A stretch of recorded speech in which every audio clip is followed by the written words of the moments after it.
And Okay, welcome everyone. Sorry for the sudden burst of one of audio. her friends. So tonight we're doing a heterodox conversation. As you can see, the theme is how has postmodernism impacted truth and trust in higher education.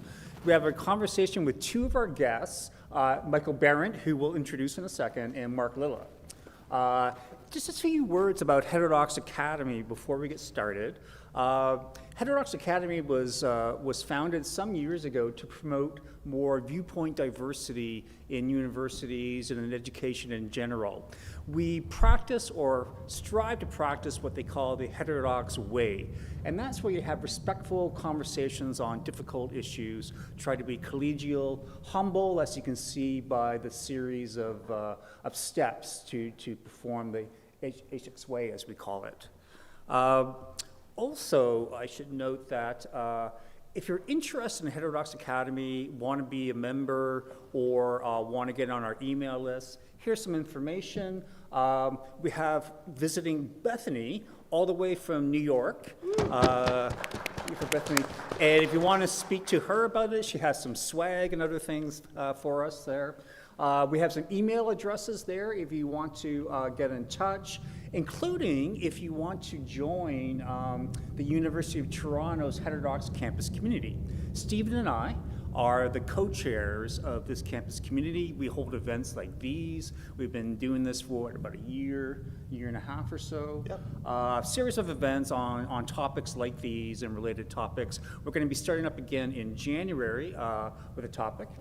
If you want more information, if you can see that last line there, Dylan, maybe Dylan, you can just give a wave. If you want to get on an email list, just shoot him a note and he'll put you on. Yeah, or find him after and get yourself on the mailing list. Yeah. So one other thing, if you want to just take a photo of these, if you want to become a member, this is for the HXA mothership, as we call it, the main body in New York City, in the USA, and get on their email list. And again, Dylan, if you want to become one of our local chapters here at the University of Toronto. Okay. So I'd like to introduce our special guest tonight. First up is Mark Lilla, who is a professor of the humanities, specializing in intellectual history at Columbia University. He is a regular contributor to the New York Review of Books and is author of several books himself, including The Once and Future Liberal, After Identity Politics, from 2017, The Shipwrecked Mind on Political Reaction, from 2016, The Stillborn God, Religion, Politics, and the Modern West, from 2007, and most recently, Ignorance and Bliss on Wanting Not to Know, 2024. Michel Behrent is a professor of history at Appalachian State University.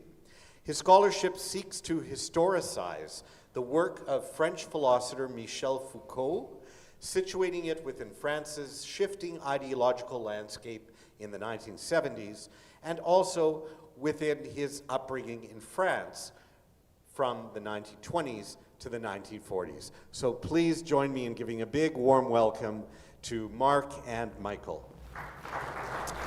And while they're coming to the stage, here's the format we're going to follow tonight. We call it a heterodox conversation because it's not a debate. They're not going to be taking opposed positions necessarily on anything. I think we're going to start off where they'll each give some opening remarks about the theme, their thoughts on it. They'll both do that, and then we'll just sit down and Stephen and I have some questions for them, and we'll just see where this thing goes. Okay. Sounds good.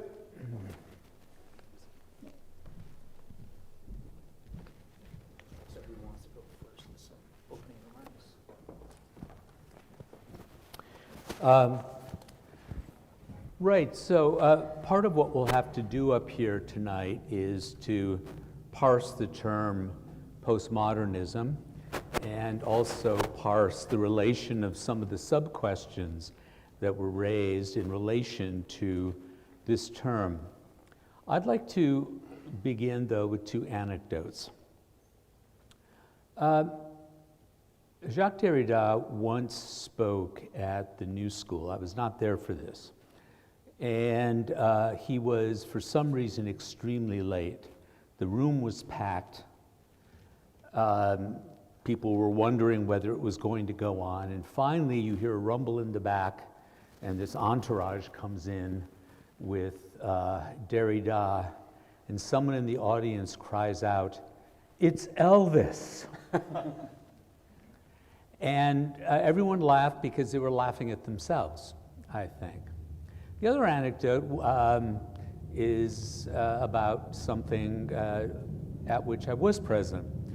For a year and a half, from the fall of 1988 until the Christmas of 1989, I was living in Paris, and I sat in on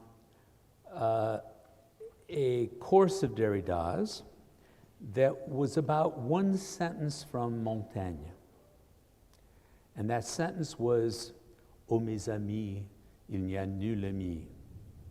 "Oh my friends, there is no friend," which might have been an interesting subject for an essay, but it turned out to be a year and a half of parsing the sentence. And he got a book out of it that was actually surprisingly related to this, which is what professors do sometimes, but I wanted to talk about the audience. There were no French people in the audience. There were Americans, there were Canadians, there were Germans. There also were Japanese, and the Japanese were there because of a perceived connection, a genuine connection between Derrida and Heidegger, and a perceived connection between Heidegger and Buddhism. And so this was at a time when we didn't have recorders in our phones, and so everyone had tape recorders. And so the Japanese would get there early, and they'd sit in the front seats and set up their tape recorders, and 45 minutes into his 2-hour-long speech, you would hear click, click, click, click, click of the tape recorders. And at 45 minutes, for those of you too young to know this, the tape gave out, and you had to pull it out, reverse it, stick it back in, and so they would all kind of crawl up and pull this down and reverse this thing and go back. Now, my point in bringing up these two things is not to mock Derrida at all, about whom I've written, but to bring out some of the comedy of what Americans and Canadians and the Germans, but all led by the Americans, drew from some of the people who are associated with the term postmodernism and turned it into something quite different from what they intended, very different from what interested them often. And in particular, and I can expand on this later, people like Foucault and Derrida were deeply influenced about Nietzsche. Consequently, they were not terribly interested in making this a better place for us to live. They were, if we take them seriously, à la lettre, they were philosophers who felt they had looked into whatever abyss was the one assigned to them at birth. But in the hands of Americans and then this international community, it was used to develop a kind of academic politics with a very moralistic intent. It became attached to certain ideas of social justice, justice within the academy, justice in relation to truth. Who is truth to lord it over me, you might say. And so perhaps we'll explore some of that connection, the kind of translation that went on, first by separating what some of these thinkers were actually about in their context, which Michael knows better than anyone, and then talk about what has happened to those ideas and thinkers in relation to the world we find ourselves in now. Okay.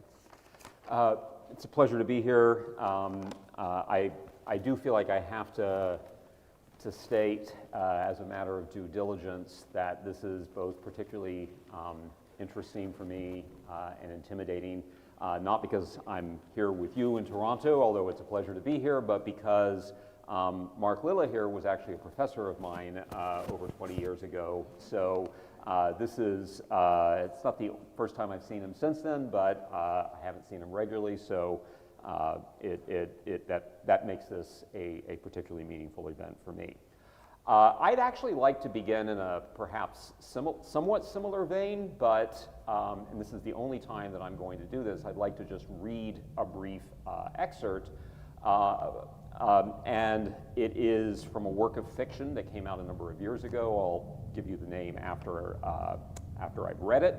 But it is I suppose you could almost kind of say a work of historical fiction, or at least a work that is set in the somewhat recent past. It's set in an American college in New England in the early 1980s, and it recounts the stories of the relationships between these students, their life adjusting to college, and all the things you might usually expect about a story concerning students in that setting.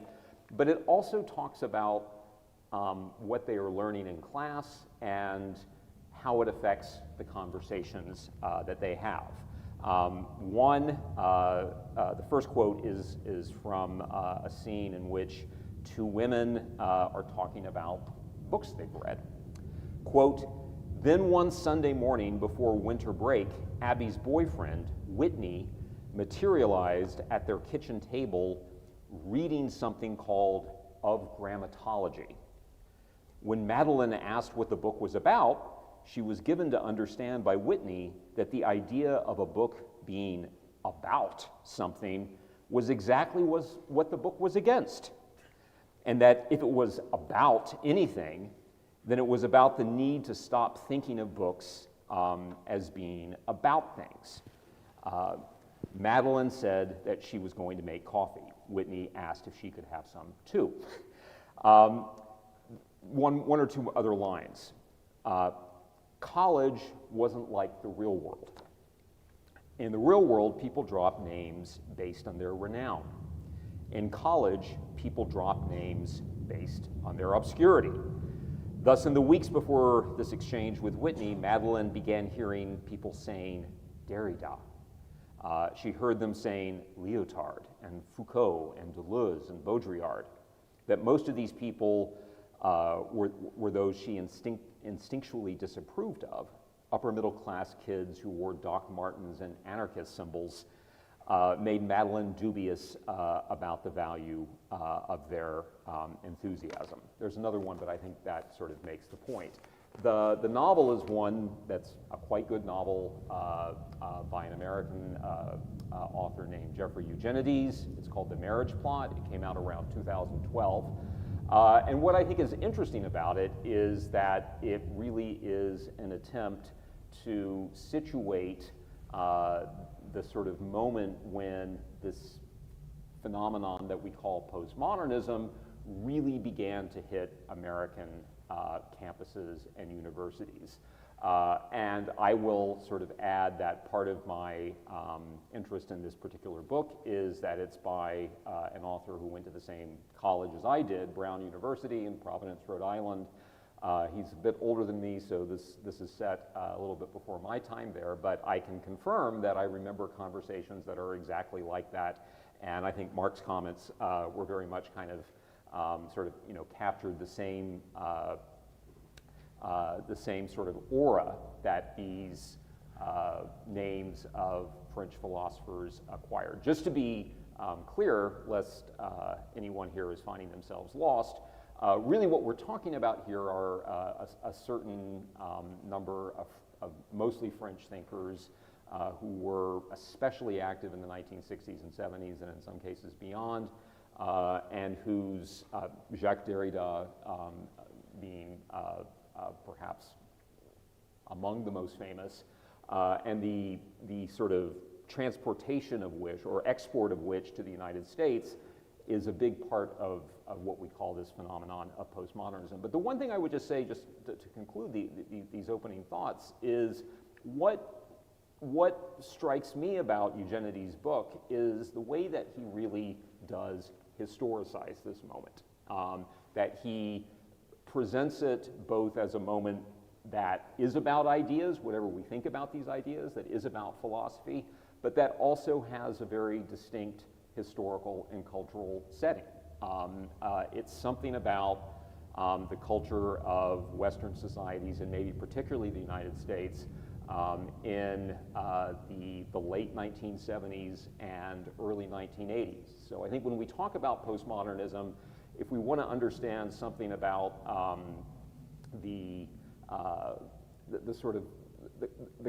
we have to understand something about the context as well. That when we use that term, we have to imagine a society in which the dominant political figures were people like Ronald Reagan or Trudeau, but just a different one. When technology was things like VCRs and possibly an Atari, when popular culture was defined by people like Madonna and Michael Jackson, but in which there was still very much some kind of sense of an underground. And I guess another thing I would just sort of add to this is now when I think about postmodernism, I almost have a sense of nostalgia. You know, the term sort of screams something very current and very modern and very contemporary, but in actual fact, I think that it is, it's while it still might have a real and significant legacy, it's something that I think now definitely belongs to the past, to a previous cultural moment, and that's something worth considering as well. Just introductory remarks. We have much more to say about, of course, what the term actually means and its significance. I think Stephen printed out our questions. Do you want to read the first one? Sure. Oh, good. This is on. So why don't we start at the very beginning, and maybe the two of you can talk about just what is postmodernism, particularly for those who are not acquainted with the term, and maybe you can talk about what its focuses were and how they developed. But I think first, just so that we're all talking about the same thing, tell us a little bit about what postmodernism is. You want to start there? Sure. So I think that this is going to, I think that our first instinct might be, I had a brief conversation with Mark about this before we started, is that I think we can all kind of agree that it's a clunky and not very precise term that we could probably do just as well without. However, that's not a very satisfying answer to give to a forum like this. So let me just sort of throw a few things out there. First of all, and I think this might be something we talk about later, I think it's crucial that it's a term that starts primarily in the arts and actually specifically in architecture. If we talk about, and the moment for that, we can get into details if necessary, is really the late 60s and especially the early 1970s. And I think that's significant because postmodernism definitely implies something that came after modernism, and the modernism in question in this case is the so-called international style associated with architects like Mies van der Rohe, and postmodernism is what comes after that. Certain academics will use the term post-structuralism because there was another movement mostly in France, especially in the 40s and 50s, called Structuralism, strongly associated with the anthropologist Claude Lévi-Strauss. So post-structuralism captures the moment that it came, the fact that it came after that. Another term that was often used in the US at this time was French theory, which really does sort of capture the fact that there are a handful of French philosophers who define what this movement is. But of course, I haven't actually said what it is yet. And I do think that there is a real issue in defining it because of the fact that it's something that was kind of used to label a fairly kind of disparate phenomenon. But to sort of take a quick stab at it, I would say, and this is not sort of, I would say, the common definition, but something that I would sort of throw out there is, first of all, I would say that it's a form of academic skepticism. It is a movement that questions the extent to which definitive knowledge is possible, particularly in the realm of the humanities. I would also say that it is a movement that is sort of strongly defined by a kind of sense, by a sort of cultural attitude of knowingness. To be postmodern is to be sort of in on the joke. One of the main ways I think that this manifests itself is postmodernists' strong sensitivity to issues of language and the way that they see all truth claims, really sort of all activities concerned with learning as being ultimately linguistic, and therefore the focus has to be on understanding how language works and both makes possible but also hinders the pursuit of truth. Maybe a couple of other things that I could say about that, but I think that those are some of the key characteristics. There's more to say, but. Yeah. I'd like to focus, now that Michael's spoken about that, on the term post. The term had a real meaning, as Michael said, in architecture. And if we were to coin a term, it should have been postmodernistism, right? It's not post the modern age. It's post a certain approach to the built environment and aesthetics. So how did it migrate? Well, I think that if you do go back to the French situation, no, let me say one thing first. When you hear the term post used by people who are living in a time that is not yet post, what you are in the presence of is a wish, a desire to be done with something and to move on to something else, even if you don't necessarily have a coherent idea of what should follow, right? And so today, the big post movement in American politics are post-liberals, and they're on the right. And they want to have done with not only good parts of liberal political philosophy and institutions, but also have a critique of liberality, even, I would say. But where they want to go from there is anything but clear, and they don't agree with each other. So what was going on at the time that the thinkers Michael just mentioned were growing up? Well, it was the age of Marxism in Western Europe, and particularly in France. The French Communist Party was very strong. There had, in the figure of Jean-Paul Sartre, whom you've heard of, I assume, there was an intellectual, almost Joan of Arc of Marxism among the literary intellectuals. And a generation then comes up that have been brought up like this, and several things operate. One is just parricide, which is the fundamental instinct of all academic activity. The second is these people really came of age after 1956, when the Hungarian Revolution was put down by the Soviet Union. And it caused a split. And many of those who were associated with Marxism and communism split with that and became liberals, left liberals of a certain sort in France. They had their own magazines, they had figures they looked up to, like Raymond Aron.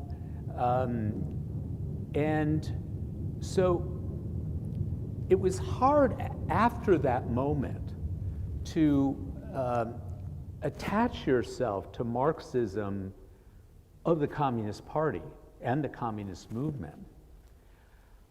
But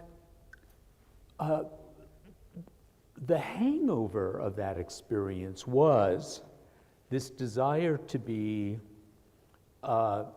radically critical, to see the intellectual somehow outside of society as the prized critic of society. And, but for that to happen, many things in Marxism had to be jettisoned. In fact, the two best things about Marxism had to be jettisoned, and that was empiricism and reason. And so there was an attempt to kind of fill an empty space in the intellectual firmament that was radical, opposed to bourgeois society, opposed to the United States and globalism and all the rest, attached to revolutionary movements, but not burdened by the Communist Party, nor burdened by the failures of communist movements and societies, because that's appealing to empirical evidence. Well, that we have to find some way around that. And so you find another way to be radical. And then come into the 1970s, as the boat people are fleeing Vietnam and Cambodia, Alexander Solzhenitsyn, the great Russian dissident, writes these extraordinary books from prison, Gulag Archipelago, revealing what anyone who had paid attention knew about the Soviet Union. And there was another break then. And so between that moment of Solzhenitsyn in Cambodia and 1956, you see a lot of attempts not only to find new ways intellectually, which are healthy, but under the constraint that you must present yourself as having a politically radical agenda allied to movements internationally. And none of this experience was reproduced in the United States, in Canada, in rest of Western Europe. It was. And so Americans came to these thinkers without this background, right? And so they take the ideas and the political commitments and go off in their own American moralistic Protestant campaigning kind of way. I can elaborate on that, or maybe I should just drop the whole thing, but it's very important to my mind is this substitution that was going on in France, and how Americans came to it without knowing anything about that context and read something in it completely different from what the French themselves read into it. So this is very interesting, and I think maybe in this one we might, I don't think it's not so much disagree, but maybe have at least somewhat of a difference of emphasis. I completely agree with the narrative that you just presented about French intellectual history in the post-war period, and the central role of Marxism and even of a very active Communist Party. It's important to remember how significant the Communist Party was in France for a lot of the 20th century, but particularly in that period. But I do wonder about just how far the view of postmodernism as a kind of substitute Marxism, or what you do when you can't be Marxist or don't want to be Marxist anymore. I think that's definitely part of it, but it does seem to me that there's some issues with that sort of viewing it, way of viewing things. First of all, and I'm not sure this is the most important point, there are certain figures in the so-called postmodern tradition or French theory, these groups of thinkers who get lumped together, who still continue to identify with Marxism and try to reformulate it in new ways. There's extremely problematic character. Marx written some, at an earlier stage in his career, wrote some wonderful things, or very acerbic things about him. This figure's named Louis Althusser, who sort of tries to be extremely simplistic. You could say he tries to do a sort of postmodernist reading of Marx. He did not use that term, but that's, I think, how he came to be understood. This figure, Jean Baudrillard, you know, tries to sort of draw upon certain aspects of Marx's Capital to develop a critique of contemporary culture. So there is a Pierre Bourdieu, actually. and then I was going to, and then there's the question of whether you include Bourdieu in it. No, I you're mean, right. You're right. He's a more, I mean, but he does get lumped together, right? Prominent French and very influential sociologist who has at least some kind of affinity with Marx's critique of society. So there is a way in which there's a kind of strand of Marxism that feeds into it. I wish I had a simpler and kind of more straightforward alternative narrative to the one that Mark presented, but it does seem to me that it goes something like this, that there is something about the discovery of structural linguistics in the late 50s and 1960s, particularly the teachings of a fairly obscure Swiss linguist. There's probably a linguist in here who's going to tell me that he's not obscure, but so I apologize in advance. But the linguist is named Ferdinand de Saussure, who everybody discovered and became a sort of huge part of this movement. And basically, the kind of critical insight of Saussure was that that an important part of any sort of linguistic utterance is what he calls the signifier, which is kind of like the auditory or visual part of a sign. And the essence of Saussure's idea is that these are fundamentally arbitrary. And furthermore, that language is really sort of nothing more than just kind of a systematic system, if that makes sense, of differences between signifiers.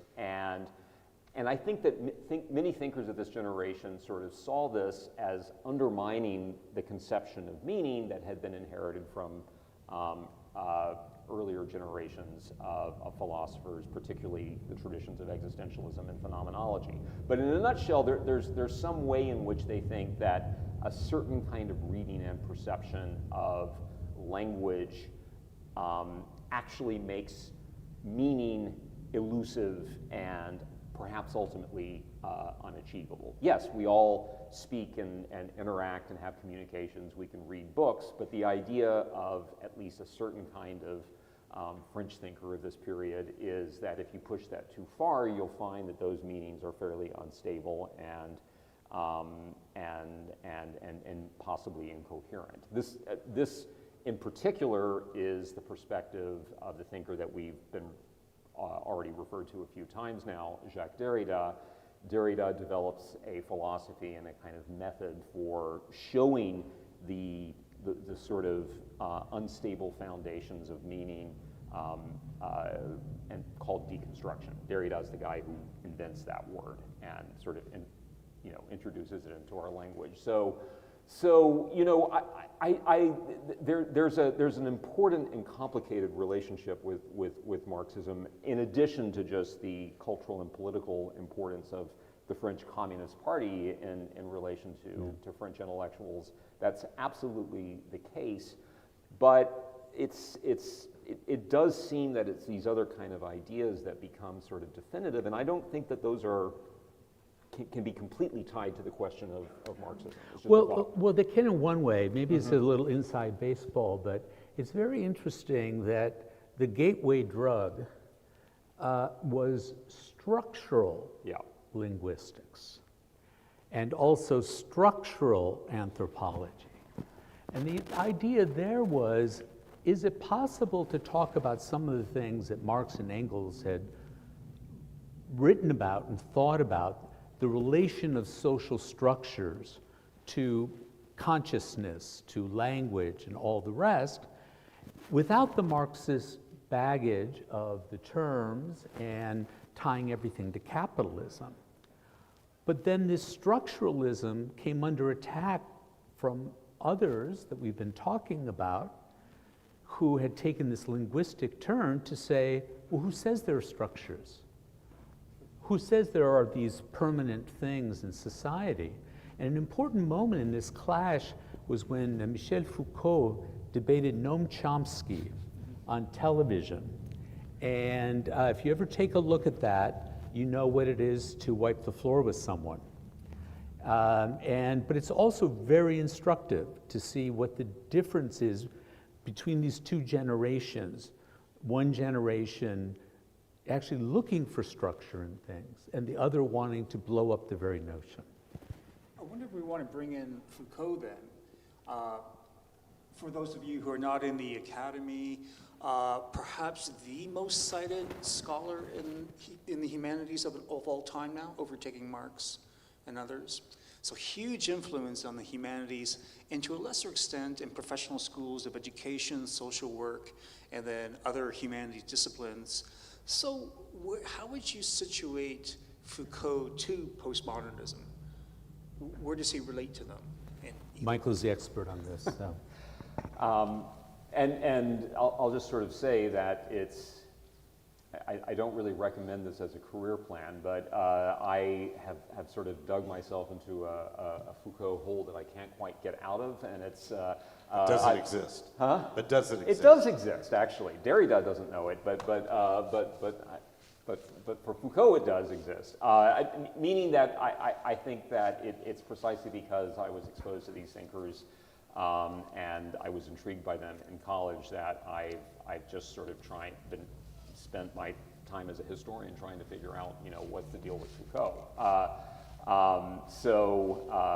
I actually defended a perfectly decent dissertation that Mark said on the committee that has nothing to do with Foucault, but that's my problem. So where does Foucault fit into it? There's one sort of anecdote that I always like to mention. There's an interview from around 1983 and there's tons of interviews with Foucault in which Foucault was asked, something about like where do you situate your work in relation to postmodernity, I think was the term that was used. And he goes, can you remind me of what postmodernity means? It's not a term that I regularly use. That's not the exact quote, but it's something to that effect. Foucault never uses the term at all. And insofar as he is connected to all this, it's because he got lumped together in this kind of American academic postmodernism that started emerging in the 1970s and 1980s. Just a couple things. Who is Foucault? He's a French philosopher who's born in 1926. He's a philosopher who's known for writing about unusual topics for philosophers. He wrote about madness, he wrote about hospitals, he wrote about sexuality. He is perhaps best known for his work on prisons. What, if anything, does this have to do with postmodernism? I'm skeptical that the term really sort of captures much about him. I do think, though, that if going along with what I said earlier, if postmodernism refers to a kind of academic skepticism, I do think that Foucault fits into that in a certain kind of way. The first part of his work, which is from the 1960s, he called archaeology.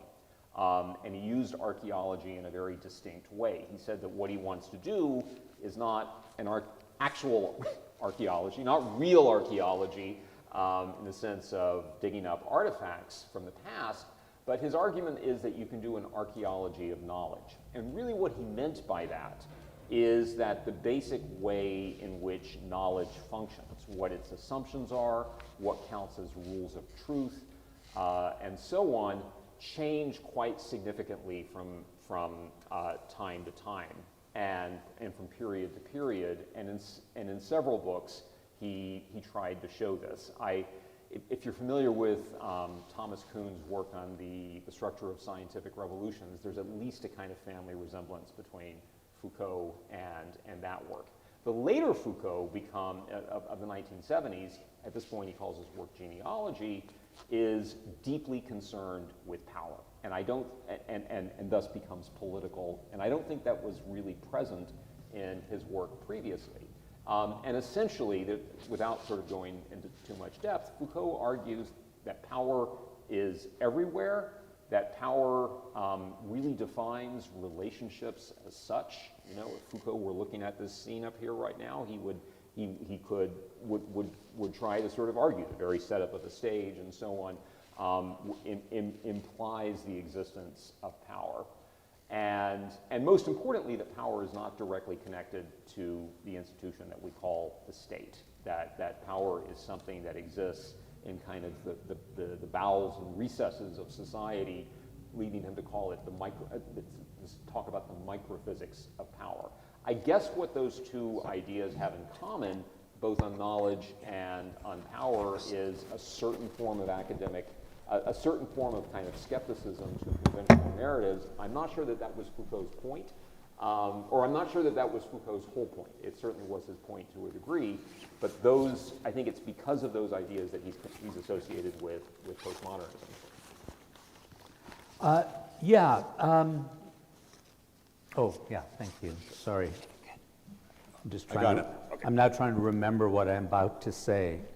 So that's a interesting philosophical puzzle. I was going to say, when you hear the occasional rumbling, it's not the ghost of Foucault, it's just a subway below us, so. Yeah. Post-subway.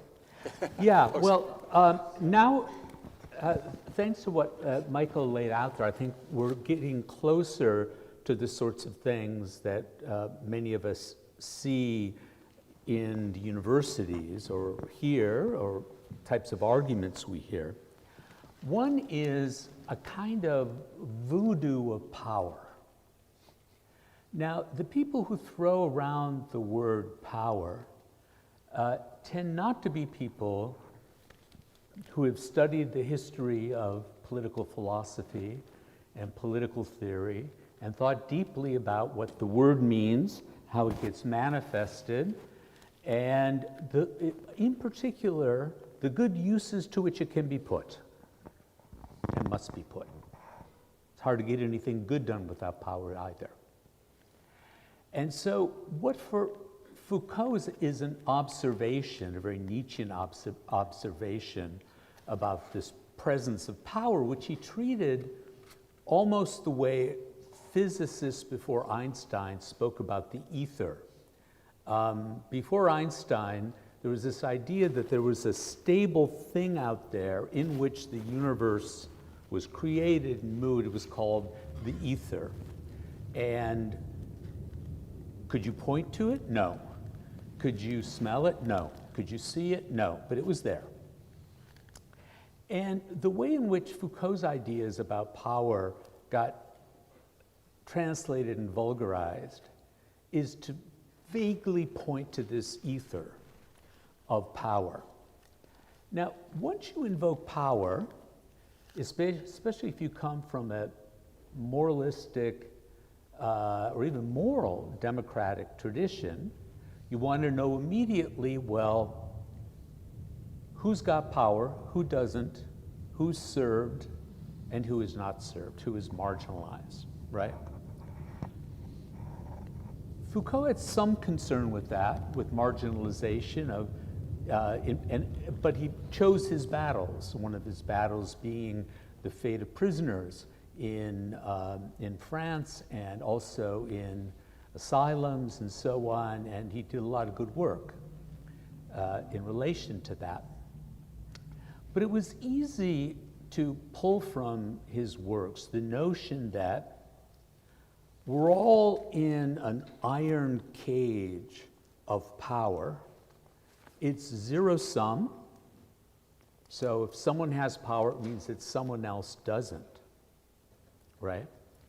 And then what you do is you attach that idea to the slipperiness of language with Derrida and some of the more literary types. And you come up with the idea that our language is a prison, that it expresses power, and that favors some people, not others, some groups, not others, puts some at the margins, others not. The next move is to go from that to having really a kind of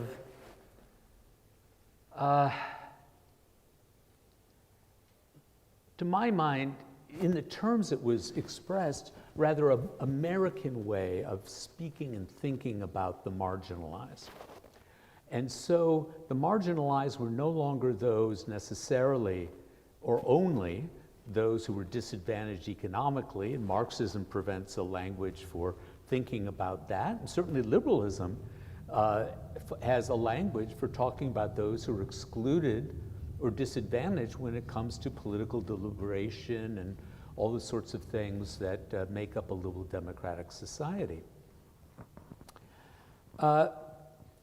So the focus went from central matters of power and structure in society to the margins, out of a kind of social justice impulse, to the point that in the academy, once you start specializing in the margins and make your academic career about the margins become central. And the central story can then get lost. And so certainly when my daughter was in high school, a very good public high school in New York, a lot of the teaching was about marginal groups, to the point that she had no sense of chronology of what came before what. And so there was no timeline in which to put these stories about the marginalized, because everyone is making a career around them. So once that happens then, and you've got people who are invested in paying attention to the margins and convincing themselves that they are marginalized in just the way they themselves, tend to be white professors, think they are, then that can be attached to a political program of fighting for people thought to be on the margins. And that also means a shift of political attention, and I wrote a book about this in 2018, from the main struggles for power and justice in society, which have to do with the electoral system and have to do with our political institutions, to the status of particular groups who attract our attention at particular points in time. So now we're slowly getting into what role this plays in the contemporary political environment. I'm curious, just before Michael goes on about that, just to bring some chronology to this, what I'm hearing is that there's been a development in terms of, if we want to call it the postmodernismist movement once it hits the US. What's going on back in Europe? Is the trajectory different? Does it fade out? At what point are we now just primarily talking about what's going on in the United States? Oh, we're talking about what's going on in the United States.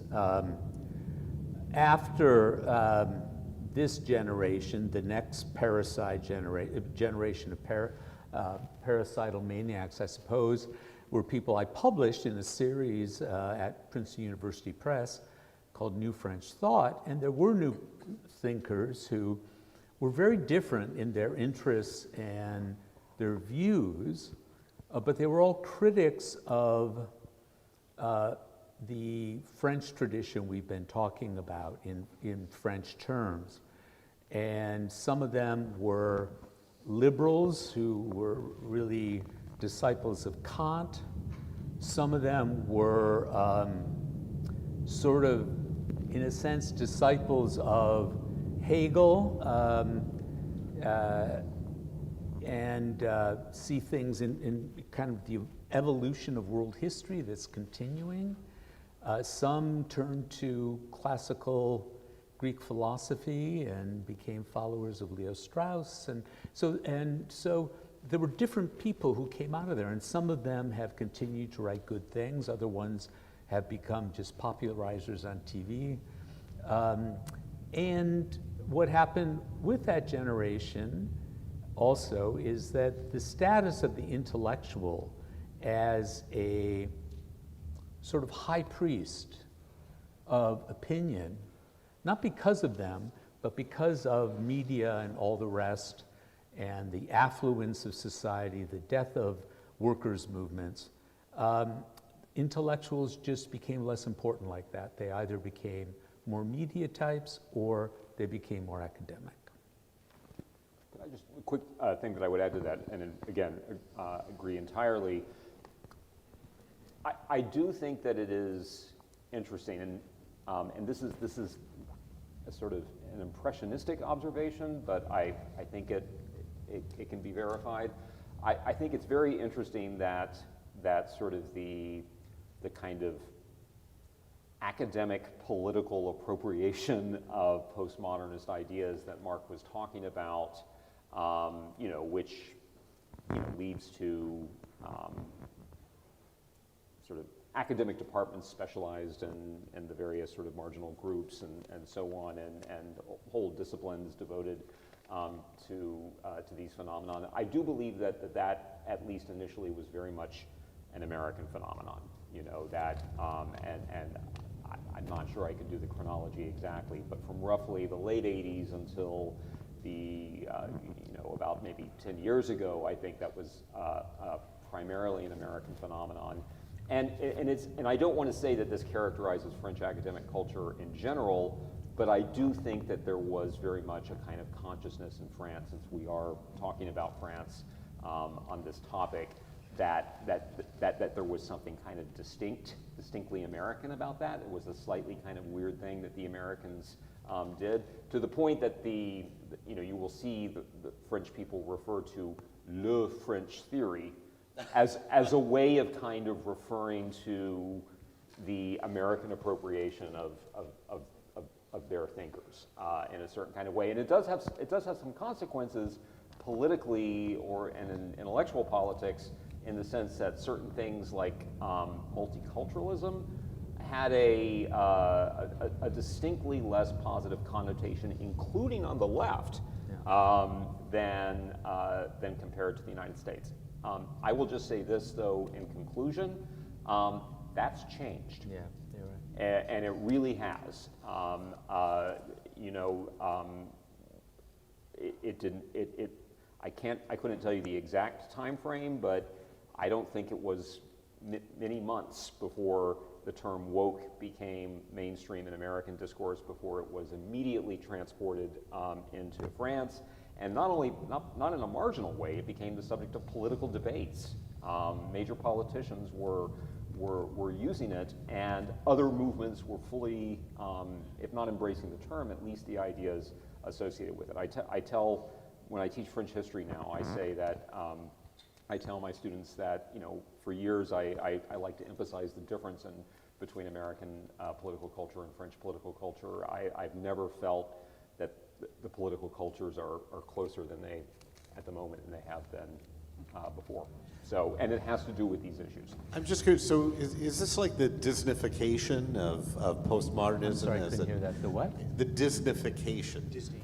Like Oh, Disney, Disneyfication. right? And where, we have the United States that takes some sort of cultural or intellectual phenomenon from someplace else in the world, sort of Disneyfies it for the American public, and then exports it as a cultural export back to the rest of the world, including where it originated. Yeah, look, or we can think of it the other way, that, Disney Paris is just Foucault coming back to France. But no, in a non-pejorative way,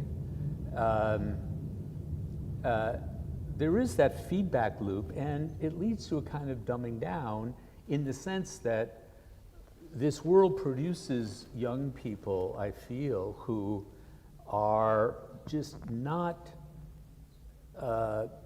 well versed in the philosophical tradition or in how to do philosophy, and are less critical. And so it comes back more as a kind of, political, more as a political gesture, but certainly, the increased presence of, just because of birth rates, of people whose families come from immigrants in France, and issues that you've all read about with Islam and so on, certainly have, on the one hand, encouraged people in France to seek out this language and this way of talking about the margins from the way it's been used in France, and also applying to different groups. Someone that we were at NYU with, his name is Eric Fassin, has almost single-handedly created gender studies in France, bringing this back from the States. But so certainly, yeah, it's back, but it lacks the philosophical depth that it had before, certainly. And it comes also because of the power of American academic norms and language. And so if you want to make a career, it helps to publish in English, publish in American journals, and you're going to fit into that. The other thing I wanted to mention is, if we're talking about political context, is that these ideas came to the United States at a time, when was the year of that famous Yale conference where Derrida and Wasn't it 68? Paul Deman were there? It might have Baltimore? been in Baltimore, yeah. There was a famous sort of dog and pony show of all these French thinkers who were brought to Johns Hopkins to talk, and it was the first time Derrida spoke in the States. Paul Deman, a very figure we could talk about. And so He was already in the U.S., though, at that point. he was Yeah. at Cornell, yeah. But, so there was some interest in this, but also what was going on after 1972 is it was the death of the old working class Democratic Party. That due to Vietnam, due to what happened at the Chicago Democratic Convention in 1968, the party bosses, due to reforms, were pushed out, and the party started to revolve around two things. One was various groups that were either identity groups or cause groups, a kind of constellation of them making claims. And on the other hand, presidential campaigns ended up not being the child of the party, but really driving the party independently.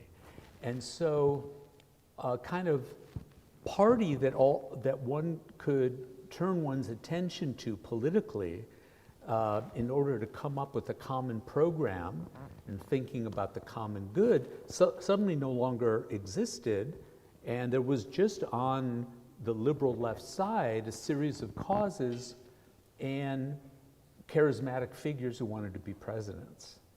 And it was at that time that these ideas also became popular and became politically potent because of the new significance of these groups. Leads me to want to say a number of things. Again, I think those points are all extremely relevant. You don't have to keep saying that. No, I know. You have but tenure. It's interesting that we haven't spoken in a while, and there's a lot that you're saying that I think, yeah, I actually have thought that. So it's I'll look for some ones where we can disagree strongly, because I was being sincere there. But the point that I want to come back to, and I think that this does relate, is how,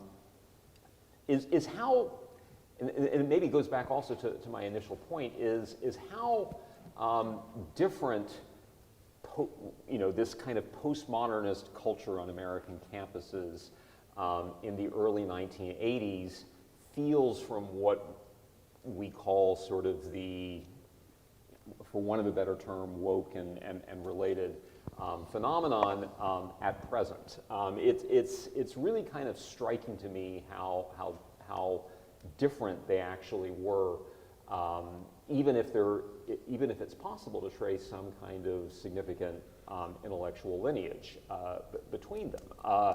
And again, this is just sort of memories, so take those with a grain of salt. But part of the point of postmodernism in sort of an American academic context in the early 80s was it was mysterious.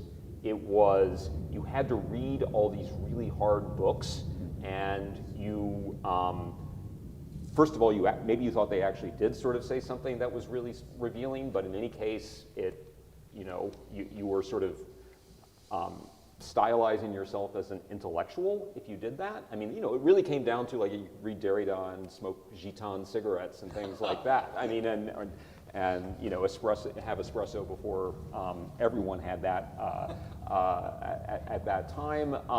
It was incredibly elitist.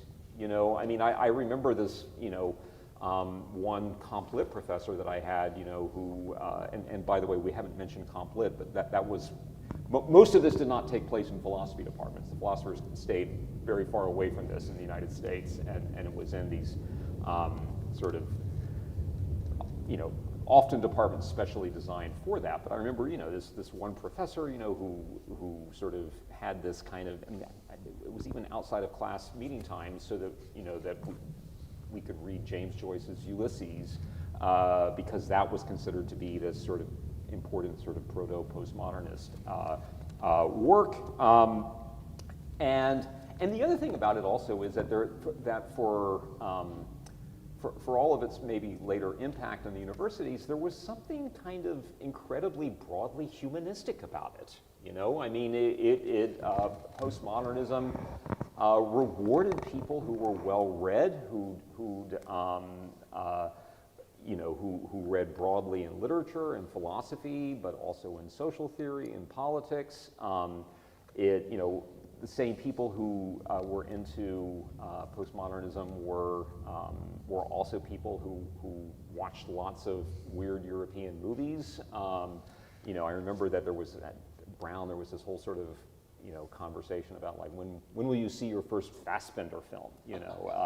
The great sort of German filmmaker. So again, and there's plenty to mock here, and I'm not sort of trying to downplay the significance of that this was an academic fad, that it became fashionable. I do definitely think that that's part of it, but there was that kind of intense politicization of everything did not necessarily mark all manifestations of postmodernism at that time the way that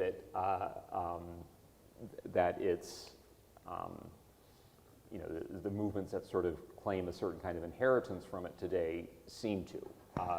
That's just something that is kind of very striking, and why I almost kind of look back at it with a nostalgia. And just to sort of, while I'm on, saying this, I would say that there was a kind of real, I come back to this term, skepticism as a kind of intellectual attitude that was associated with this postmodernism. The idea was that postmodernism shows us that there's there's real grounds for uncertainty on many different levels, and that maybe the sort of best attitude is to adopt an ironic one. And I haven't said this yet, but I do consider irony both to be something that is sort of closely connected with what we call postmodernism, but also was sort of very much a kind of cultural attitude, I think, associated with that time period as well, and maybe something that kind of gave it a certain kind of appeal. But I find that completely lacking in the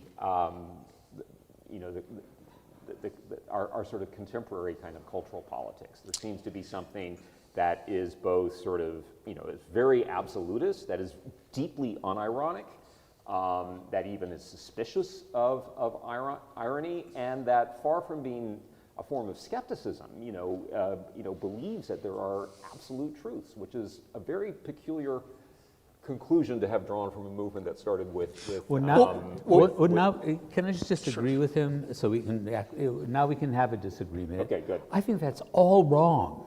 And the reason I think it's wrong is just generational. Yeah. And that is, I was in college in the 1970s, and I used to love arguing politics and arguing philosophy with Marxists. To begin with, they knew stuff, concrete stuff. What's going on in the workers' movement in Bhutan? Well, we have a specialist for that in our class here, and he knows something about that. There was a sense of, you had to have material knowledge, historical knowledge. You had to make rational debates. And so it meant having also a serious philosophical training to begin with, and you had to, this idea of reading widely. Look, better you read a few books in your life deeply than just read widely. I mean, some of these people I knew in the later generation, the postmodern generation, they're drawing off of people who had a very strict French education where they studied all of Kant's critiques. They studied Hegel's phenomenology.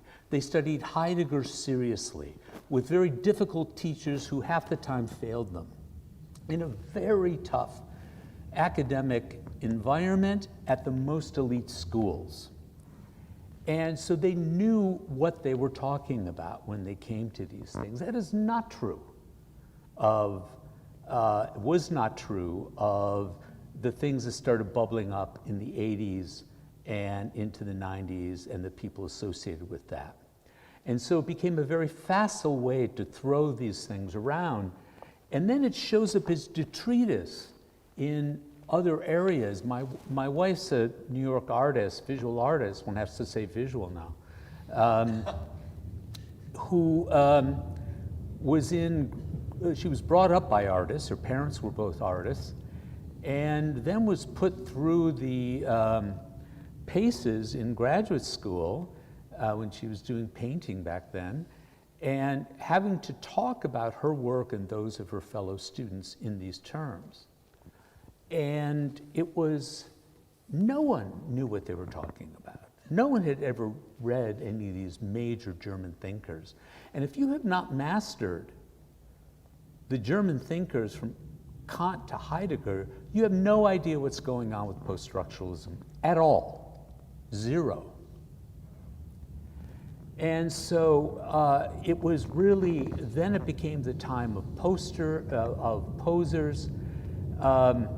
and you ended up being able, there was a loss of critical standards, and I'm not saying that from a conservative point of view, critical standards. I'm saying it from a Marxist point of view, critical standards of argument, of knowing philosophy, of knowing history and material conditions, all went out the window. And so I have no nostalgia for what happened afterwards. So fight back. Well, can I rephrase the question then about, let's move the conversation a bit forward and talk about relationships between postmodernism and Foucault and their followers since, and more politics today that are coming out of the university and then entering the mainstream society. So do you see any connections then between the followers of postmodernism and Foucault and say 90s political correctness, as it was known then, and then today's wokeness? I think, Mark, you're sort of saying actually not. You're saying that they've dropped some of the old stances about irony and rejecting grand narratives and the playfulness with language and some of the aesthetics that they cared about. And today's moralizing is almost like the opposite, I think you're saying. I, just to throw in a couple thought or two there about that. I think that that there's often ironic stories, ironic things that happen in the history of ideas. There was a relatively conservative German thinker named Hegel who basically provided the intellectual framework for the thought of Karl Marx, the founder of socialism. So I would say that if there's a kind of connection between postmodernism and political correctness / wokeness, it's something that has that kind of flavor to it. There probably is a connection, but it's one that I find kind of ironic and unexpected in the sense that I do think that that's sort of one of the major kind of takeaways of French theory, postmodernism, whatever we want to call it, in that earlier period is this kind of uncertainty, and Derrida talked extensively about the problem of undecidables, a kind of ambiguity that is sort of baked into the very essence of language, and that he believed his method of deconstruction could sort of show, lay bare, as it were. Foucault, in addition to making us very kind of suspicious about the operations of power, sort of suggests that there are that many truths, especially within the humanities and social sciences, are not transhistorical. They may be true at a particular moment, but that can change. And so again, it just seems to me that and also frankly, Foucault is not someone who regularly uses the term justice and injustice, and if he does, it's totally instrumental. In other words, he knows that if he's making a speech or going to a demonstration, it's an effective term to use. It's a good strategy to deploy. But there, at its core, Foucault's political thought, does try to sort of argue that ethical considerations actually kind of obscure proper reflections on power and on politics. The late Derrida has these kind of interesting ethical reflections, but his point is always, Derrida's really sort of always kind of saying the same thing, which is, but any sort of true ethical idea ultimately rests on ambiguities and can't sort of be proven in any kind of rational way. So it is striking that there's these interesting connections to these between postmodernism and these contemporary movements, but at the same time, these really sort of radical divergences as well. And I'll have to think more about your point. I don't have an immediate reaction to that. One thing I'm just not convinced that by the fraud narrative in a certain sense. I do think that postmodernism, gave rise to plenty of posers, plenty of fraud, plenty of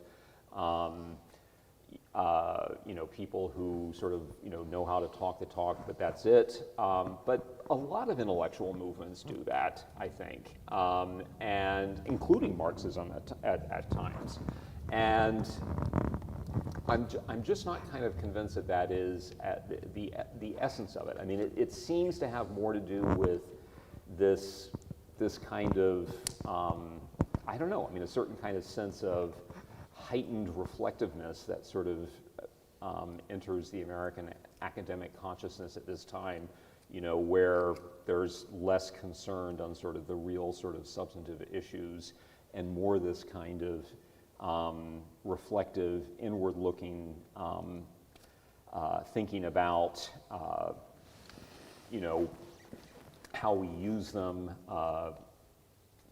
That something like that seems to be sort of the bigger issue, but. Let me see if I can frame this civil disagreement here, and let me know if I'm off or whether I'm capturing it. That Mark, you seem to be arguing that where we've arrived today, and for lack of a better term, wokeism, is a natural outcome of postmodernism? No? Not at all. Not at all. So you feel that it's a betrayal of postmodernism? That is there a historical connection? Well, I think there's an irony of the sort Michael just said. I mean, my view is that the reason people might at first glance think this is simply that the lingua franca in the academy now is postmodern. So what you're going to talk about is going to be, or what you care about, is going to be either expressed or filtered through this sort of tradition. I just see it as another religious awakening in the history of American religious awakenings.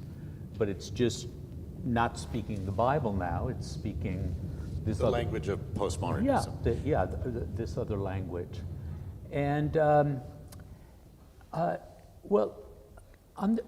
see, is that the fraud that he's talking about? Fraud is, well, I don't know. Fraud implies to me that you know what you're doing. You're putting a fraud over on someone, and there's simply just intellectual confusion. Negligence? Well, no, it's naivete that Americans do not get a solid grounding in philosophy in high school or college. And so the first time they encountered, starting in the 80s, certain ideas, they're a product of this German philosophical tradition, was through these books that, and they did make people reflective about them, but not knowing what the philosophical bases were and what the alternatives were and what the arguments against them might be, it became a kind of initiation. So your intellectual initiation was through this American thing that's second or third hand from the Germans, right? And so people who write in that language just seem philosophically confused constantly to me. From a lack of rigor and a lack of actually paying attention to concepts. It's not just language is fungible, but there are also concepts that we can come to agreement on and then can reason about them. So, no, I don't lay the blame for this. I lay the blame for this on Jonathan Edwards, if I'm going to do it to anyone, the American Protestant tradition. It's just getting expressed this way now. What's unfortunate is that a kind of false knowingness entered the American Academy that was weak on evidence, wasn't able to establish standards because what are standards and all the rest. And so there was a debasement of the currency, to my mind, because of that. And it's not to say, and I just wish with young people I'd seen who are now no longer young people, if they had only gotten the proper training, they could have really thought through the issues that they cared about, but they didn't. And so, and when it comes to the irony, irony has a tough time in the States, certainly. You think so? I do. The part it lacks is irony without self-irony is incomplete. And you've also got to be, if you're being ironic about everything else, you've got to be ironic about yourself even speaking, right? And that's the missing part, I find. But maybe you've seen more of it than I have. You see, I was actually going to, this would be bolder than I am completely comfortable with, but I was considering putting forth the idea that really sort of one way to think about what postmodernism, at least in that kind of initial moment, fundamentally is a kind of attitude of intellectual irony. And I think... What do you mean by irony? Maybe that's the difficulty here. I think that's a hard question, but I think it means something like the fly in your Chardonnay? I don't think so. No, I would definitely not. I would definitely not say that. It would be. I mean, I just mean sort of an attitude of an inability to take things at face value. And I mean, the French have this wonderful term that they call it second degré, you know, where you don't take things, it means second degree. You don't take things at the literal meaning. You understand that you're kind of, you know, using something in some kind of, you know, mocking way. And I think that this is maybe what sort of connects some of the sort of cultural expressions that we associate with postmodernism, with its more philosophical and intellectual manifestations, or at least the reasons that led some people to accept that kind of philosophy. I mean, like, you know, I think if you look at some filmmakers from the time period, I do think that a lot of them are fundamentally sort of driven by that kind of irony. I mean, I would say that certain films by David Lynch, you know, particularly something like Blue Velvet, you know, which I think was kind of seen as, which I think is from like about 85 or so, which was seen as this kind of movie that was sort of simultaneously, you know, presenting some sort of version of Reagan's America, while at the same time sort of showing some sort of very different kind of narrative that was also connected to it. More obvious, and I'm not a film studies person, I just think that these are useful examples, is Quentin Tarantino. I mean, all of his movies are, and I think this also connects to the point about architecture also, all of his movies, or many of his movies, are sort of ironic quotes of subgenres of film that he has kind of then sort of recombined in any kind of way. You have to become an expert on, I don't know, Hong Kong karate movies or something like that to sort of fully understand what he's doing. And I do think that there's a certain kind of similar attitude that you find in sort of the intellectual appropriations of postmodernism as well. You know,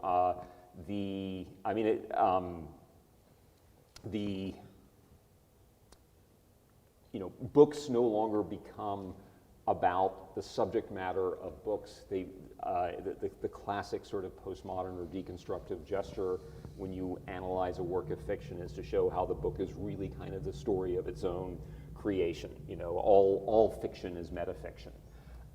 So that's the kind of ironic attitude, in a certain sense, that I see as being, I mean, maybe it's not the whole story or the one perspective that makes sense of everything, but as being sort of the kind of cultural attitude that sort of underpins it and sort of makes these other kind of zeitgeisty things connect, if that makes sense. Yeah, well, that's not the way I use the word irony, so we are Fair talking enough. about different things. Maybe I defined it poorly, though. I mean, No, it's a different thing, and we use these words in different ways. When I think of irony, I mean the irony of American history, or the irony of history in general in Hegel, that everything good in history has been produced at some point. There was a moment where people had a lot of blood on their hands, or to flip that good intentions could end up having bad consequences several generations now. And so there's an irony to, and when Reinhold Niebuhr wrote about the irony of American history, it was in these terms, also Augustinian terms, that also I think Derrida understood. The undecidability is, in a sense, ironic in the sense I'm talking about, right? That any attempt to put nail down meaning about something is going to let something escape. And so yeah, that has to do with the constituent in human life and in human relations and in human action. So that's the sense of when I was talking about irony, because irony either leaves you very depressed or it frees you up to a life of wonder and acceptance of the fact that life is ironic. And we don't do that. I wonder, I was just going to say, maybe one more issue, getting to faith and trust in universities amongst the general public, and then maybe we can go to the audience for Q&A. We were thinking the same so thing. Maybe we just end on this, get your reactions to both of you, that whatever the politics are coming out of universities, whether it's a souped up postmodernism, a new Protestantism, some call it Maoism with American characteristics. Critical theories. Whatever. You know, we do see polls suggesting trust in universities has gone down amongst the public, especially amongst conservatives, but not only. I think it's across the board. Some are saying that Trump's recent electoral victory was at least in part a repudiation of the politics coming out of universities. Do you share any of those interpretations? What are your takes on these things? Should I go first? Go for it. Okay. Let me preface this by saying that I came into this conversation, I hope I haven't fallen out of character, wanting to take these things seriously. I spent a lot of time studying the figures that we're talking about. I spent a lot of time observing from my own perspective the influence they've had, paid attention to the French context and so on. So I don't mean to be dismissive on the one hand and mocking, though there's plenty to mock, which I've also done, but fundamentally we have to take these things seriously, and in the spirit of heterodox, to take them seriously and not be dismissive. But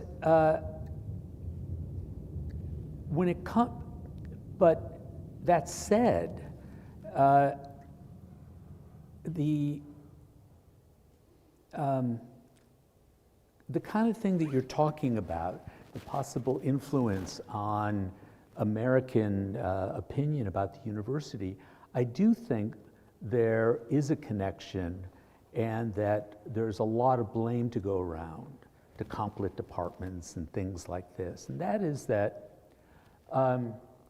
both with the turn to theory and with the turn towards identity politics entering in, the basic work of the humanities in many places is just not being done.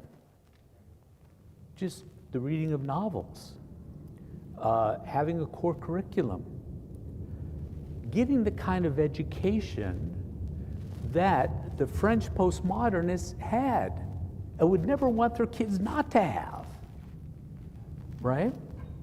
But we're Americans, and we don't think we have to study hard, we don't have to learn stuff that's far away, we don't even have to read complete books. And so it fed into a kind of American anti-intellectualism, in a sense, in the university, where students could either roll their eyes at what the professors were talking about, or get political without having to use the books to reflect and question their politics. And we're left with a situation where kids go home during college break and say what they're studying, the parents are scratching their heads, and the students themselves don't know how to defend it and to talk about the importance of the university. So the entire family becomes cynical about. And that's where I think, I use the word cynical often for what Michael was talking about as irony, I suppose, which is very unhealthy all around, because now the vultures are circling over the university in Congress and in certain foundations and elsewhere that are fundamentally know nothing. And many of the people who are promoting this are what I guess Schleiermacher, another name I'm going to throw at you that you should look up, would have called the culture despisers of culture.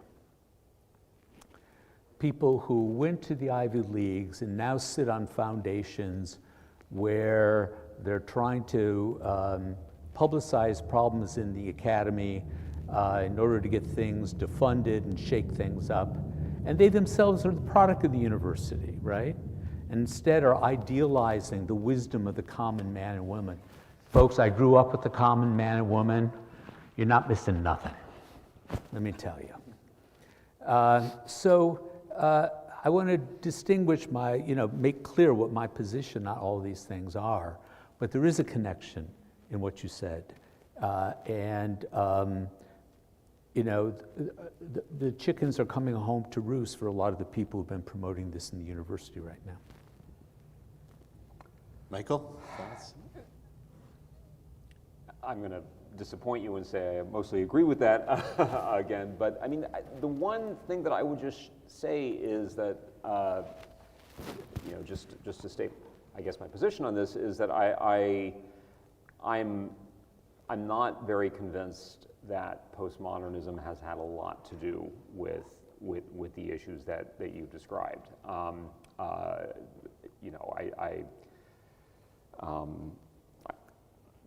I don't think Trump got reelected because of postmodernism, to sort of state the kind of ridiculously obvious. But I think, and I mean, I could go into this, but I won't because I think it probably would not be appropriate, and it's even connected to some of the issues that we're talking about. But I teach in a public university in North Carolina, which is a very polarized state in a very polarized country, and one of the major issues in North Carolina politics, or at least a periodic issue, is what to do with the University of North Carolina system, of which my institution is a member, and some of these kinds of things do come up, and we're already there.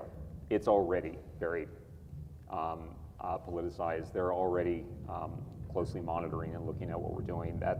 That's happened. I'll just sort of mention in passing that, and this was already 7 or 8 years ago, there was a Republican governor of North Carolina who said, if you want to take gender studies, you should go to a private college. So, unpack that.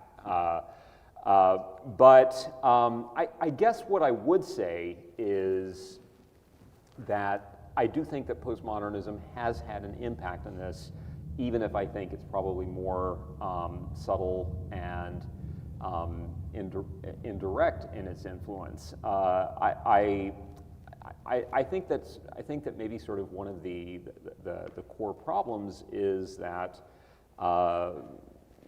postmodernism has kind of produced an academic language, a way of doing academic work that I think is often quite sophisticated and even sort of has plenty of merits to it, but which is kind of completely disconnected from the public's conception of what is valuable work. And so I definitely think one impact that postmodernism has is it's kind of accentuated this divide between the academy and the public at large. I think it would be difficult to really sort of cite any kind of work that came out of this kind of way of thinking that that becomes a bestseller, or even that's kind of reviewed by a major American newspaper. It's sort of postmodernism has definitely been a movement that has sort of I don't know that it's necessarily made the university more anti-intellectual, but I think it's perhaps contributed to making the society more so, because there's a real sense in which academics don't have to and maybe don't need to speak to the public at large. And I do think that is something that comes from postmodernism as it played out in the American Academy. So we want to turn toward our audience. Is there anyone who would like to ask a question? If you want to stand, and I'll hold the microphone. Thank you. Good evening, everyone. First of all, I feel like it's Old Home Week. My wife and I were graduates of this university. We have our doctorates in psychology from about 40 years ago. And ironically, I want to make a comment, but I have a question, and I sort of am sensing from Mark and from Michael, a little bit from Mark, that we've sort of dumbed everything down, that it's no longer, we've sort of hit a floor, and there is no education, there is no general understanding of what we need to know to be against something, because you don't even have to know what the something is. And Michael, your whole point about how things are no longer ironic. When we were studying this stuff, and I didn't even know it was Marxism, and I didn't know when I was studying Paulo Freire and all the great, French theorists, and Derrida wasn't on the scene yet, but he was coming. There was a sort of irony or humor that this isn't really serious. We're just studying this as kind of brain food. We're sharpening our minds, but there's a real world out there. I'm going to come to my question in a second. And what has happened, and I'm going to just jump forward because I want to work backward, kind of reverse engineering, 1-800 how's my driving, is look at the outcomes of the academy. We have today in custody the young man who shot the CEO of the health insurance company. And he's an Ivy League graduate. What does that tell us? We have a university here called TMU. It used to be called Ryerson, but the person who founded Ryerson was discovered to be a white racist, and so they had to change the name to TMU, and they're going to open a medical school next year which has no standards, no grade point average, and no requirements, and it's going to be 75% for marginalized groups. And I really appreciate your conceptualization of marginalization where there's no center, and there's opposition to that.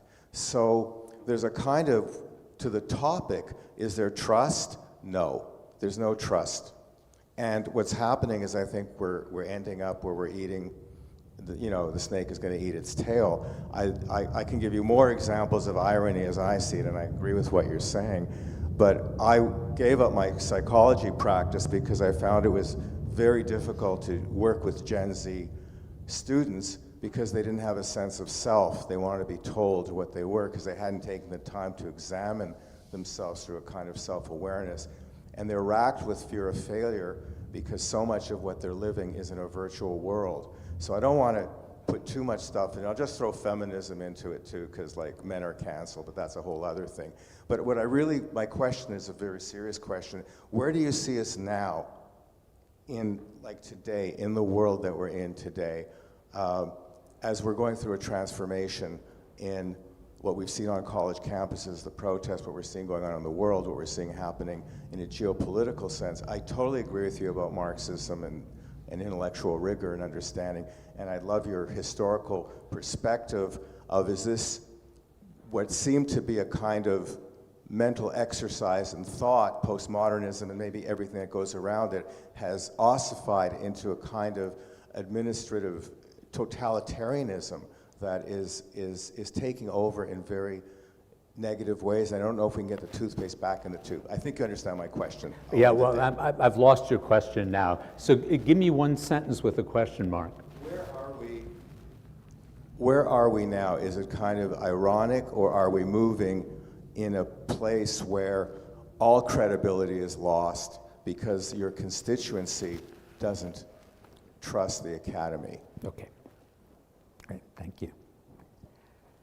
Shall I? I actually think that the future of the humanities in the short term is going to be outside the universities. One thing that I'm seeing is, a couple of things. One is the establishment of all sorts of centers around campuses, many of them funded by conservatives, but not all by any means. Some of them are Catholic or vaguely religiously affiliated or religion-friendly, that are popping up even outside of Ivy League institutions like Columbia. Princeton has several of these. And it's a place where students can, whatever else they're studying, meet there and choose a book to study, which they do during the semester on top of their schoolwork. And there are many summer programs that are growing up in great books. Some of them began as, or are still now, politically affiliated, conservative setup. But I get messages all the time now about ones that are opening up on farms, and you come and you spend 2 weeks there and you study a few great books in the morning, and in the afternoon you milk the cows and all the rest. This is modeled after a college out west called Deep Springs, where students live there for 2 years and run a farm and study together. William Dresevich, I can never pronounce his name right. Dresevich, yeah. Well, you may know this article he wrote in the past year about how the study of literature is moving outside the university, and people are becoming sort of self-educated. I'm also seeing this in a postgraduate sense, because I run into a lot of people who, and I've spoken at groups, that want to study a book together, and they pay a professor to come and essentially do it with them over 4 sessions, and people are living longer, and so there's a thirst for this. There are all sorts of opportunities just to keep sort of traditional humanities education and reading, and as you said, and crucially, self-examination going on just outside. So in the short term, one thing to do is just focus on that. Focus on that, start reading groups, send your kid to a summer camp where they will read some books that used to be standard, things like that. So there are things to do. We don't just have to, throw in the towel here, but by any means. And we have to remember that this is not wholesale work. This is retail work. It's one customer at a time. You're not going to have a major transformation in the university or some major alternative to the university. It starts in the small, with small groups, and the more that can be encouraged, just for the future of our own intellectual and spiritual health, quite apart from what happens to the university as an institution, is all to the good.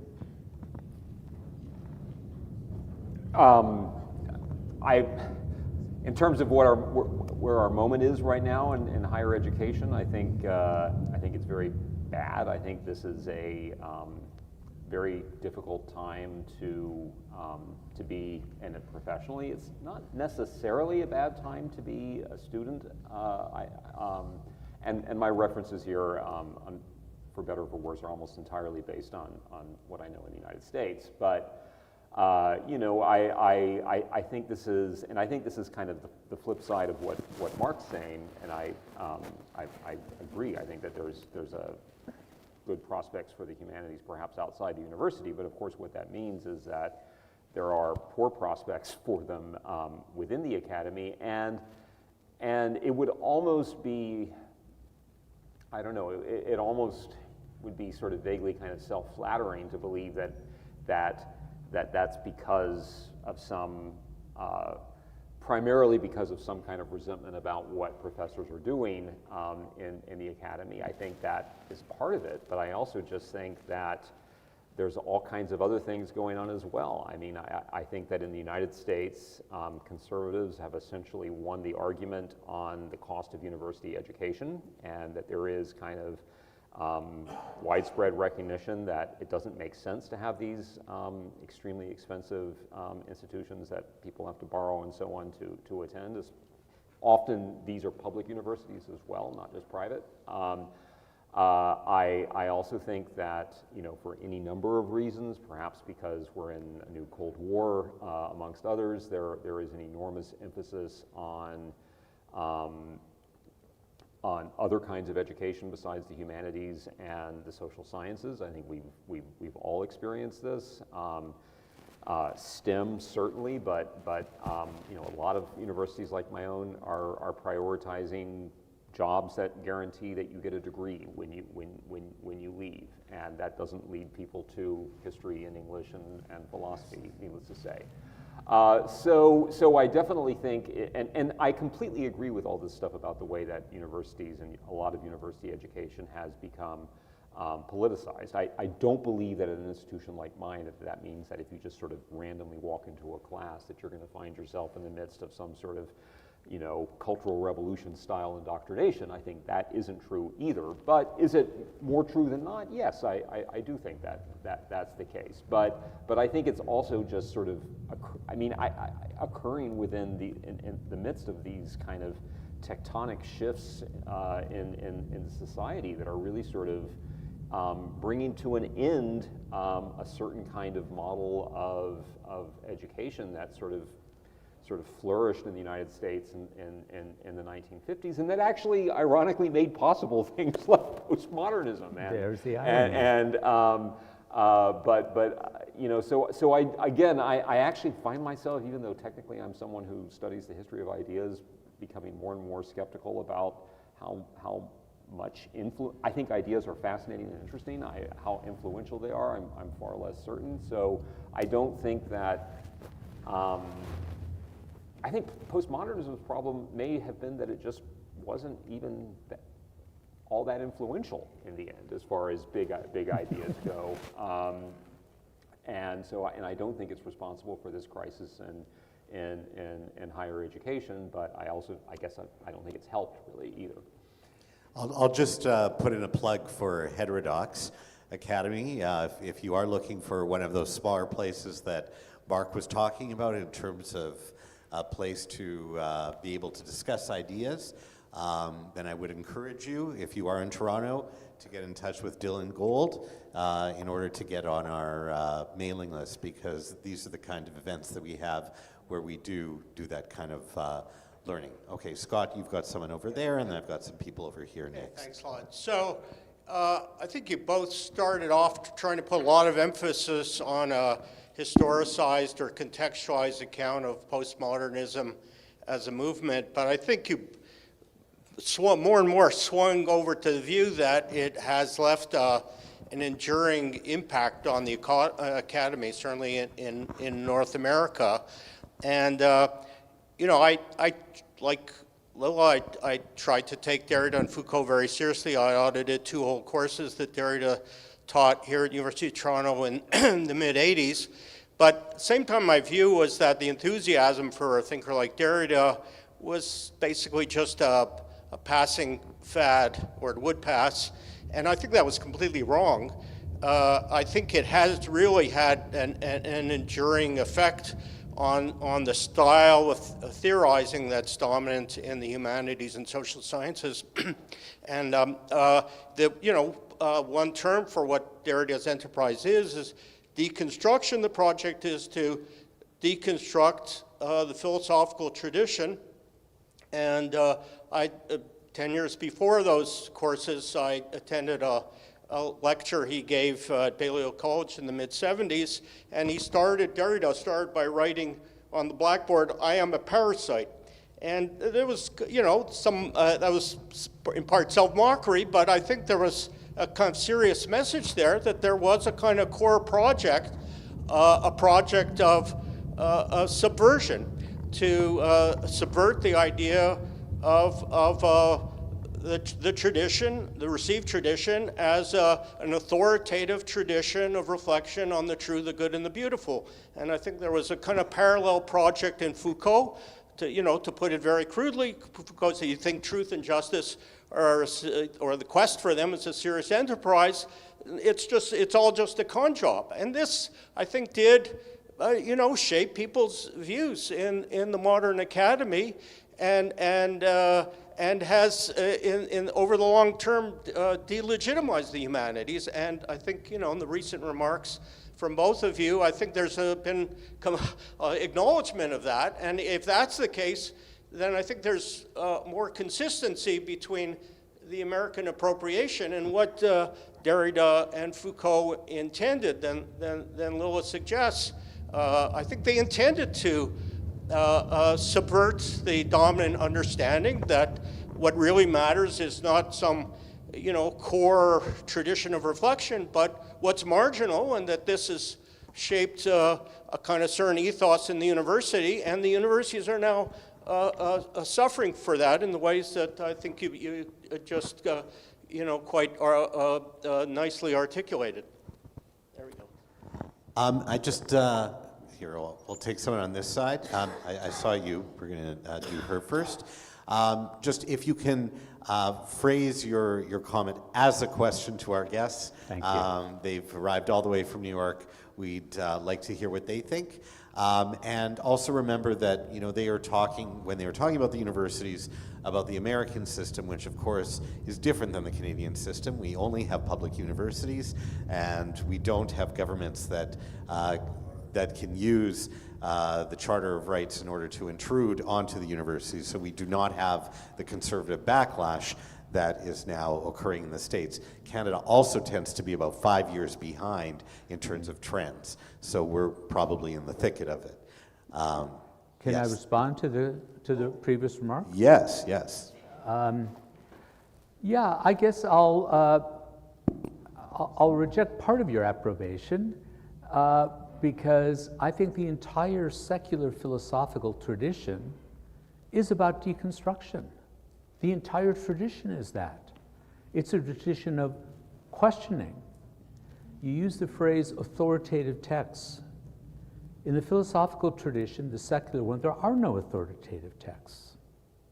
And it's the lack of training in philosophy so understood such that those who become drawn to postmodernism often think that, well, I'm reacting against tradition and authority, but these books are not authoritative. They're books you have to argue against, argue with, make them your own, metabolize them, right? So I'm not interested in authoritative texts. If I thought I had one when I was teaching, I would take it off of my syllabus. And so, there was a slippage I felt in what you said and your observations, many of which I share.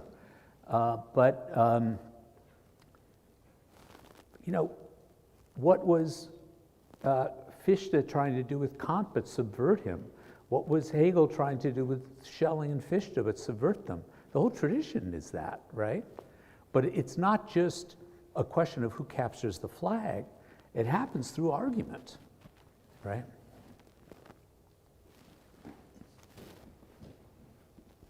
Our topic today was how has postmodernism impacted truth? And I'd like to focus on the word truth because we didn't say that word all that much today. You teach at Columbia, Mark, and in Columbia, the protests against Israel fighting for its life after October 7th were outstanding, and the professors who signed the protest agreeing with the students, that was also interesting. And to give Canada some credit, our protests at University of Toronto weren't very different.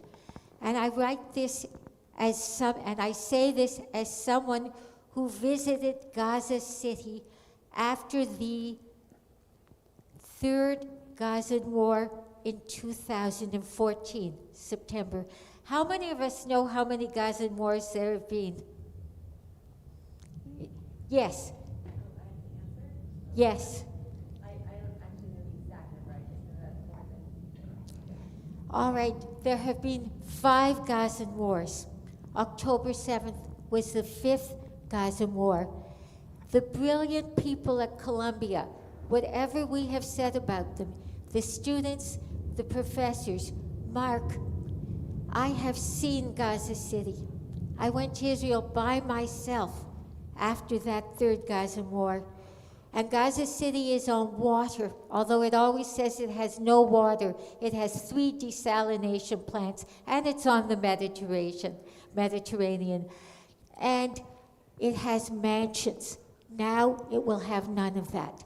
But could you say something about the word truth that was supposed to be a major part of what we're talking about?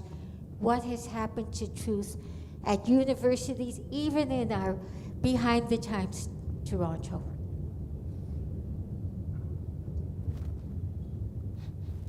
Well, I'm not sure I can handle both truth and Columbia University in a week, frankly. So maybe I'll just say a word about Columbia and pass the rest on to Michael. I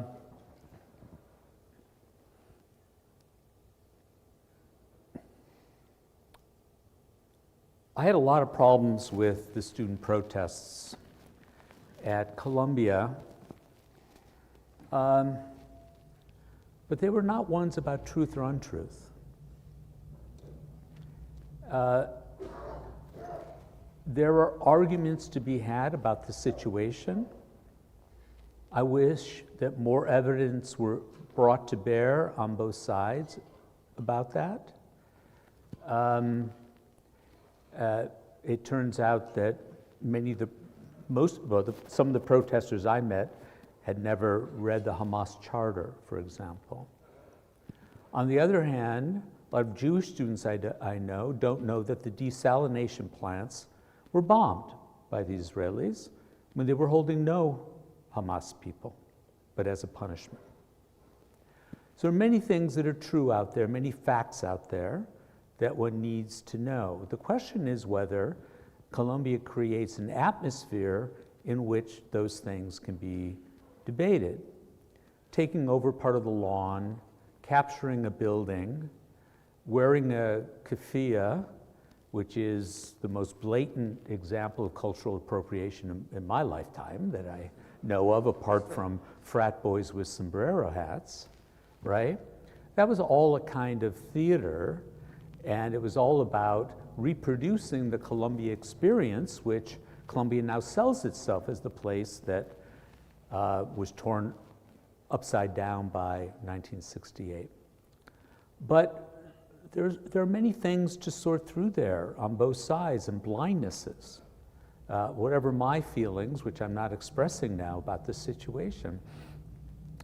And it is true that students at Columbia are segregated on this. So there are classes that students who are sympathetic to the Palestinian cause in a certain way, and have a certain reading of the situation as kind of settler colonialism, tend to talk to each other.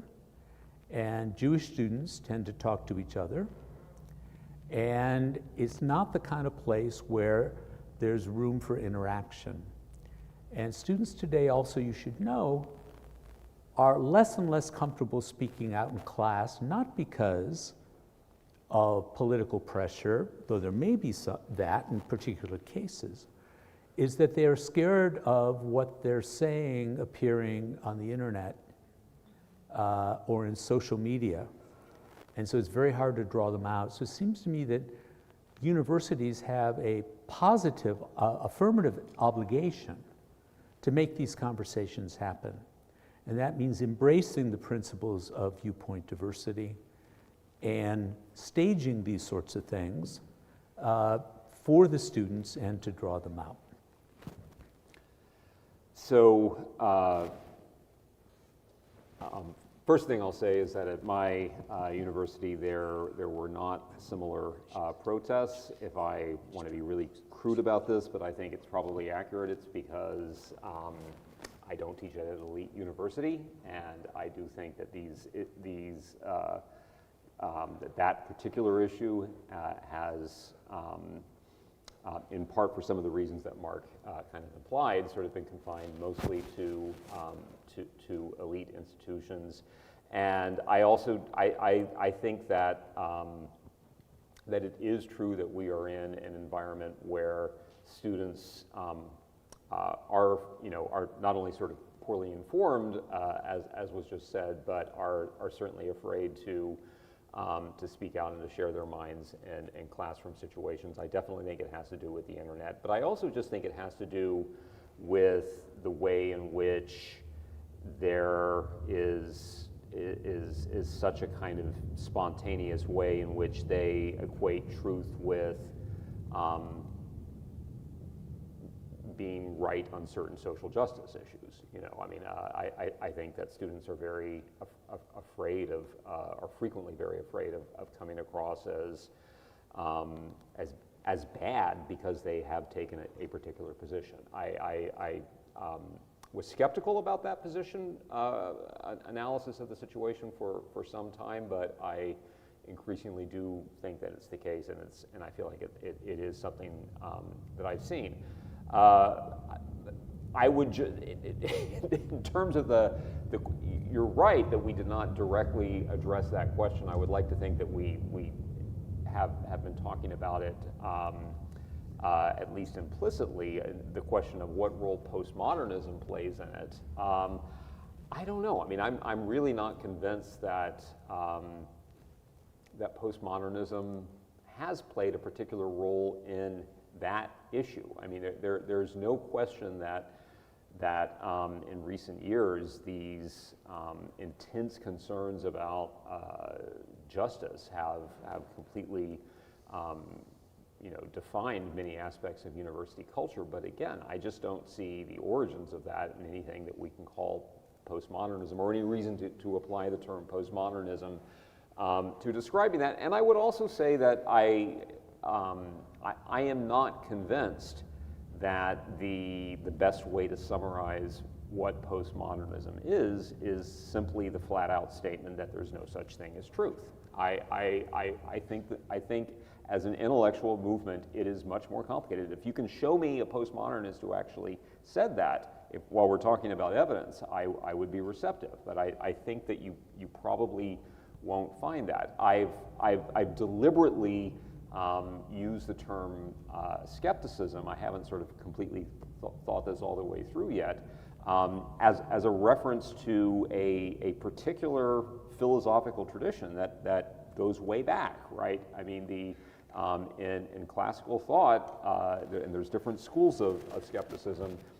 The skeptic is the person who basically says that they don't believe that knowledge is attainable, and that say that we have to kind of suspend belief given that lack of certainty.